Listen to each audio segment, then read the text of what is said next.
Sir, Rajasthan को लेकर पिछले 8 से 10 दिनों के अंदर कई बड़े बड़े चेहरों के नाम मुख्यमंत्री की दौड़ में आए।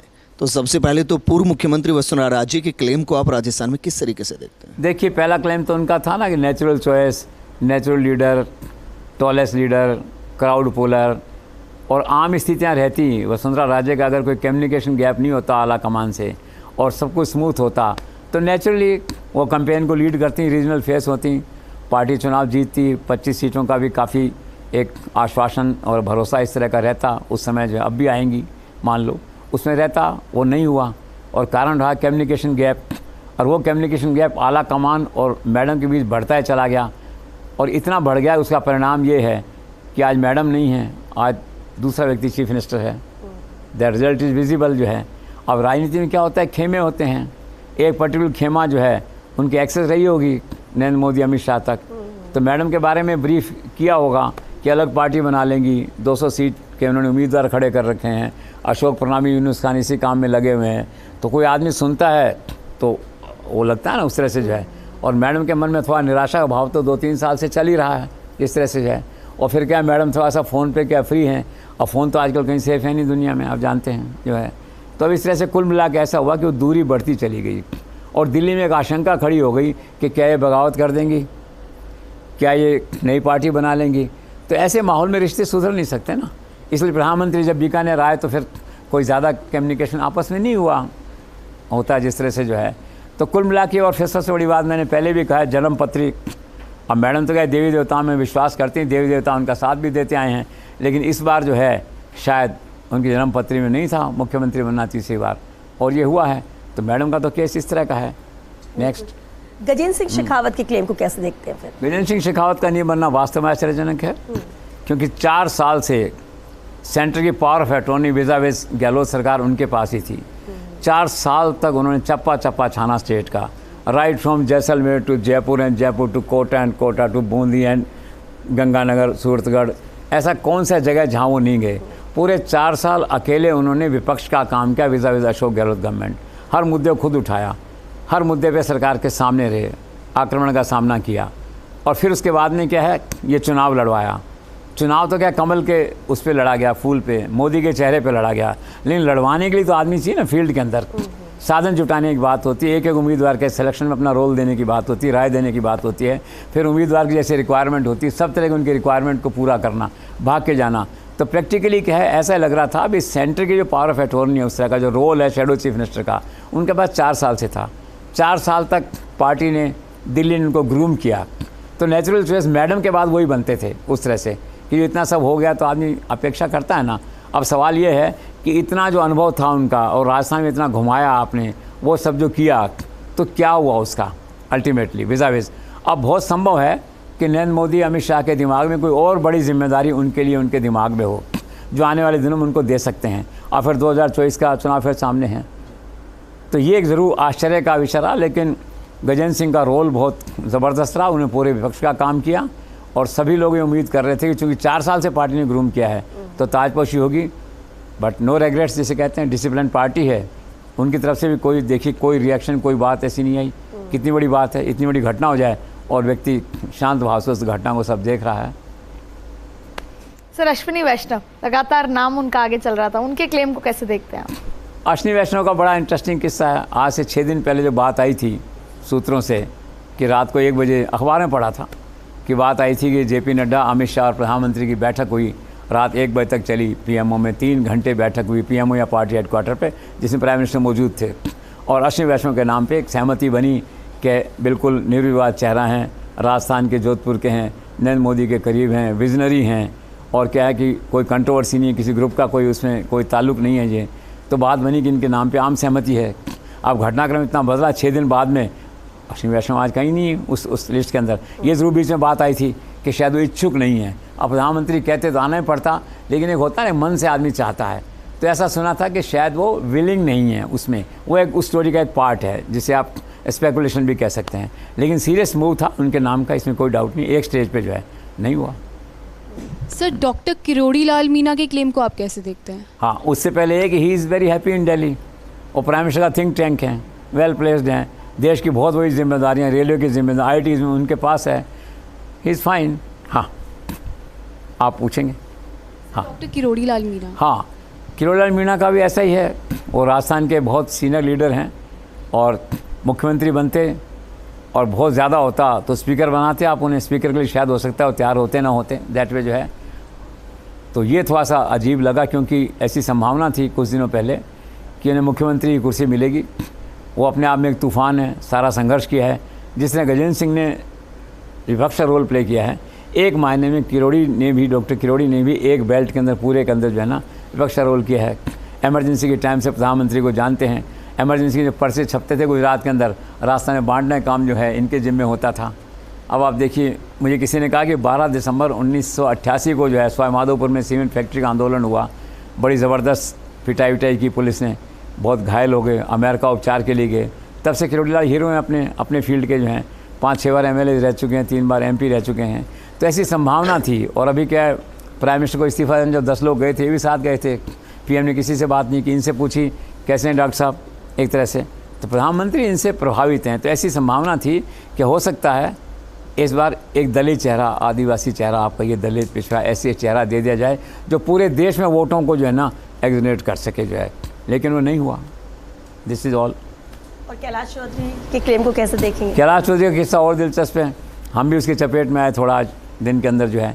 एक खबर आई काफ़ी रिलायबल सी कि भाई वो बन गए इस तरह से। राजनाथ सिंह ने उनसे कहा कि 3 बजे जयपुर पहुँचिए और चार्टर बुक है, और घटनाओं ने कुछ ऐसा कन्फर्मेशन में भी रहा, लेकिन अल्टीमेटली ये हुआ। वो ऐसे हुआ जैसे आज नाम आया कि डिप्टी CM बनेंगे वो।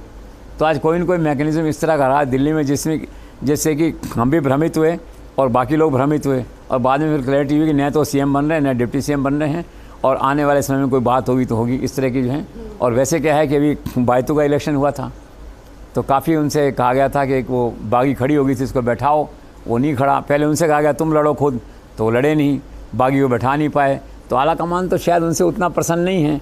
तो ऐसे में बात, आदित्य ने कहा बात गले नहीं उतरती है कि उस माहौल में आला कमान का जो मूड है उनको देखते हुए उस देश मुख्यमंत्री बने। लेकिन अब राजनीति और क्या है कि प्रेस तो सोर्सेज से चलती है ना, भरोसेमंद सूत्र से जिन्होंने बात बताई थी, तो हमने चला वो नहीं है अभी मंत्री हैं, वो मंत्री रहेंगे, जो इसका चुनाव लड़ेंगे उसके बाद जो है सो है।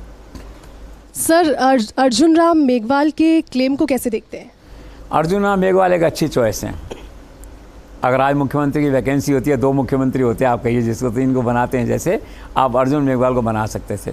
एक तो क्या है, दलित लीडर हैं और सुलझे हुए हैं, नॉलेजेबल हैं और ठहरे हुए हैं, पेशेंस है उनके अंदर, एक अच्छे लीडर हैं और प्रधानमंत्री के भरोसे के हैं और अमित शाह के भरोसे के हैं। मैंने पिछली बार कहा था ना, एक बार कोई मिलने गए थे अमित शाह घर पे, शायद ड्राइवर वगैरह नहीं था, तो अमित शाह उनकी गाड़ी में बैठ के चले गए जहाँ उनको जाना था जो है। तो कितना भरोसा डेवलप किया। और लॉ मंत्रालय देखो, लॉ मिनिस्ट्री उनके पास आज है, would have been a good choice. और आगे भी कोई अवसर आएगा राजस्थान में तो मुख्यमंत्री के लिए जब जब वैकेंसी होगी और जब जब नाम कंसिडर होंगे तो उसमें ना मेघवाल का नाम भी कंसिडर होगा।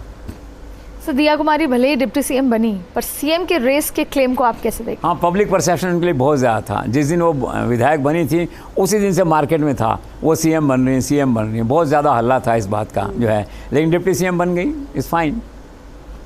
सर, बीकानेर से सिद्धि कुमारी, उनके क्लेम को आप कैसे देखते हैं? देखो, ये बात आ रही थी कल परसों कि भाई ये हमने उस दिन आकलन में कहा था, और आकलन में ये कहा था कि भाई देखिए आदिवासी एक वहाँ दे दिया आपने, OBC दे दिया, तो यहाँ पे क्या है कि एक स्वर्ण होगा और स्वर्ण में कहा गया महिला होगी, ये बात आई। तो दिया कुमारी की जब बात चली तो अचानक किसी ने ये कहा, शायद लक्ष्मण राघव ने कहा, किसने कहा बीकानेर से, कि वो जो है ये बन सकती हैं चीफ मिनिस्टर जो है, तो उनका नाम उसमें आया। बाकी वो क्या है कि विधानसभा में ज़्यादा रुचि लेती नहीं है। अब पिछले 5 साल चला है तो कोई ज़्यादा उनका आना जाना है नहीं। उनका दरबार बीकानेर में लगता है, बीकानेर में पॉपुलर हैं, उनका राज है वहाँ पे जो है, तो इज़ फाइन, वही है वो। सर, बाबा बालकनाथ, उनके क्लेम को आप कैसे देखते हैं? बालकनाथ का नाम जो चलते थे, शुरू के 2-3 नाम चलते थे, उसमें उनका नाम था और था पार्टी के, अगर पार्टी हिंदू कार्ड खेलना चाहती है, एक दूसरा योगी क्रिएट करना चाहती है, तो वो बेस्ट चॉइस थे। एक पार्टी ने सर्वे भी करवाया, शायद JP नड्डा ने करवाया सर्वे कि मुख्यमंत्री के लिए बेस्ट फेस कौन सा है, तो मैंने सुना है कि उसमें मैक्सिमम नंबर जो है वो बालकनाथ को मिले अभी 4 दिन पहले जो है। तो चॉइस में थे, संभावना थी, एक ट्रम्प कार्ड था उनके पास, लेकिन उन्होंने हिंदू कार्ड खेलने के बजाय या वो एक योगी और क्रिएट करने के बजाय, यूपी के बाद दूसरा योगी क्रिएट करने के बजाय जो है, उन्होंने ये ठीक समझा कि कार्यकर्ता को चांस दिया जाए, ब्राह्मण को चांस दिया जाए, फर्स्ट टाइमर को चांस दिया जाए, यंग लीडरशिप को चांस दिया जाए। और जो उनका नारा है शुरू से मोदी अमित शाह का कि हमें नेक्स्ट जनरेशन के लोगों को लाना है ताकि अगले 10-15 साल जो है वो लोग राज कर सकें। वसुंधरा राजे नहीं बनी तो उसका मेन कारण ही ये है कि उन्होंने पॉलिसी डिसीजन ले लिया आला कमान ने। इसमें अच्छा बुरा होने की बात नहीं किसी के लिए भी। उन्होंने कह दिया कि हम यंग जनरेशन लाएंगे, सेकंड जनरेशन को आगे करेंगे। तो वसुंधरा का नया बनना उसी का एक पार्ट है। तो बालकनाथ एक कंटेंडर थे और सर्वे भी था, लेकिन नहीं। सर, और सीपी जोशी, उनके क्लेम को कैसे देखते हैं? उनका क्लेम ये था कि उनको मतलब राजस्थान में एक टावरिंग फिगर हैं, चाहे वो संवैधानिक पद पे हैं, वो हैं ओम बिरला। बहुत ठहरे हुए, शांत, प्रभावशाली, पार्लियामेंट कितनी अच्छी चलाई उन्होंने देखी। नरेंद्र मोदी अमित शाह कितने प्रभावित हैं और विपक्ष के लोग भी प्रभावित हैं। एक सामान्य सहमति की बात आप जो करते हैं। तो ऐसा सुना मैंने कि जब ये इनका चयन हुआ सीपी जोशी का, तो वो भी Om Birla school of politics को बिलोंग करते हैं, दैट वे, जैसे मैंने पहले आपसे कहा जो है। तो एक अच्छा था, एक लोगों को संभावना थी कि भाई सीपी जोशी एक साफ़ सुथरा चेहरा हैं, विनम्र हैं और ब्राह्मण चेहरा हैं। तो नाम ऐसा लगता था कि, और लेकिन वो बात बीच में यहाँ आके रुक गई ना कि हमें एमपी को देना ही नहीं, हम तो एमएलए को देना है। तो शायद ये भी कारण रहा, लेकिन वो भी एक अच्छे कंटेंडर हैं for the times to come. और इस रेस में एक और अहम नाम है राज्यवर्धन सिंह राठौर, इनके क्लेम को कैसे देखेंगे? अब इनका क्लेम तो देखो और उलझ गया, थोड़ा सा सीएम बनते तो बन जाते। अब जयपुर में पहले 3-3 लोग हो गए। अब कालीचरण कैसे होंगे, राज्यवर्धन कहाँ होंगे, करना तो पड़ेगा कुछ, लेकिन एक थोड़ी सी होगी ना दुविधा। और कॉम्पिटेंट आदमी, बिल्कुल सीएम की रेस के व्यक्ति थे वो, और सीएम बना देते तो चलाते। उनका अनुभव अच्छा है, यंग है, चुनाव इतना अच्छा जीता उन्होंने, देखी अचानक 15 दिन पहले सूचना आई और चुनाव जीता उन्होंने जो है। तो इज अ गुड चॉइस, भाग्य। सर, ओम माथुर सीनियर नेता, ओम माथुर उनके नाम क्लेम है। को कैसे? हाँ, Om Mathur would have been also again a very good choice. उनका नाम भी 3-4 दिन पहले ही सुनने को मिला था जब छत्तीसगढ़ का उन्होंने चुनाव जितवाया। वैसे तो क्या है ना, जन्म पत्री का खेल है, जो मैंने आपसे पायलट के लिए कहा था, 2 बार बनते बनते रह गए। अब इनका वैसे जन्म पत्री का लगता है। मैंने गुजरात में इनको देखा है, प्रधानमंत्री के साथ, अमित शाह के साथ इनकी निकटता को देखा है। गुजरात के प्रभारी थे जब मोदी का चुनाव हुआ वहाँ पर, यूपी के प्रभारी रहे, महाराष्ट्र के प्रभारी रहे, मेरे ख्याल सीनियर मोस्ट बीजेपी पॉलिटिशियन हैं, और अब वो छत्तीसगढ़ के प्रभारी रहे और चुनाव जितवाया उन्होंने जो है।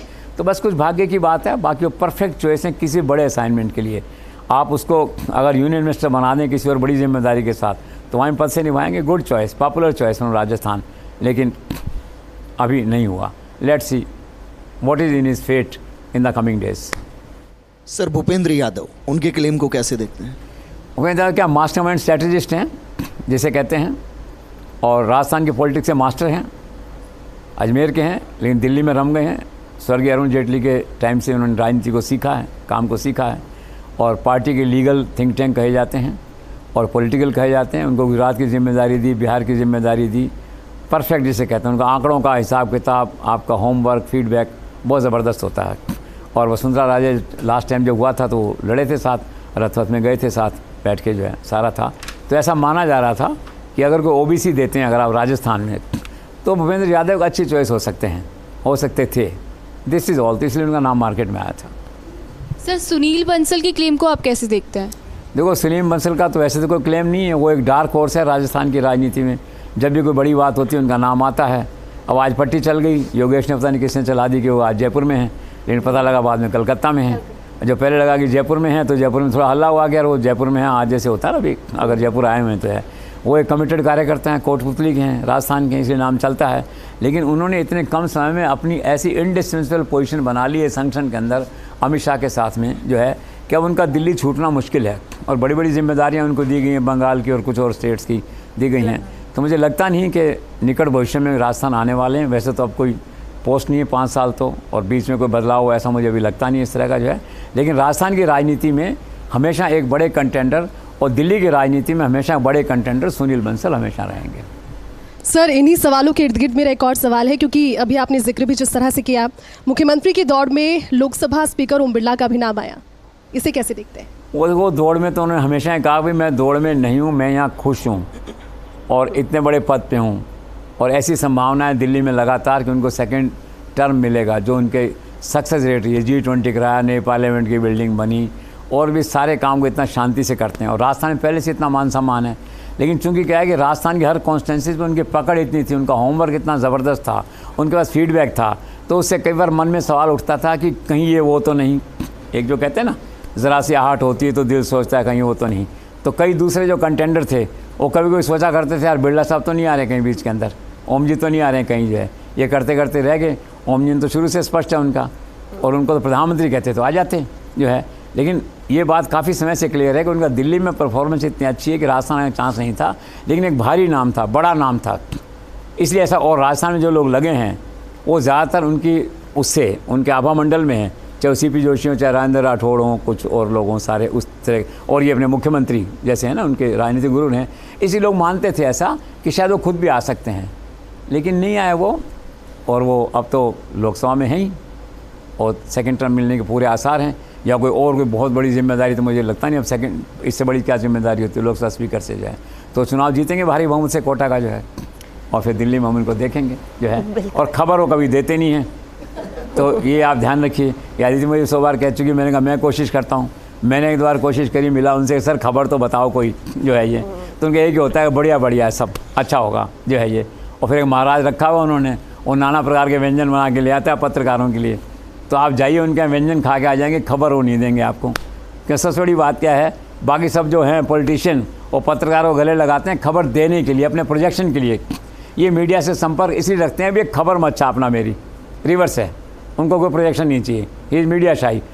तो खबर तो मिलेंगी नहीं उनसे जो है, आप जाएं व्यंजन खा के लौट आएँ तो ठीक है, अच्छी बात है। बाकी वो एक परफेक्ट नाम है राजस्थान के अंदर, एक बड़ा पावर सेंटर है, ये हमेशा ध्यान रखिए।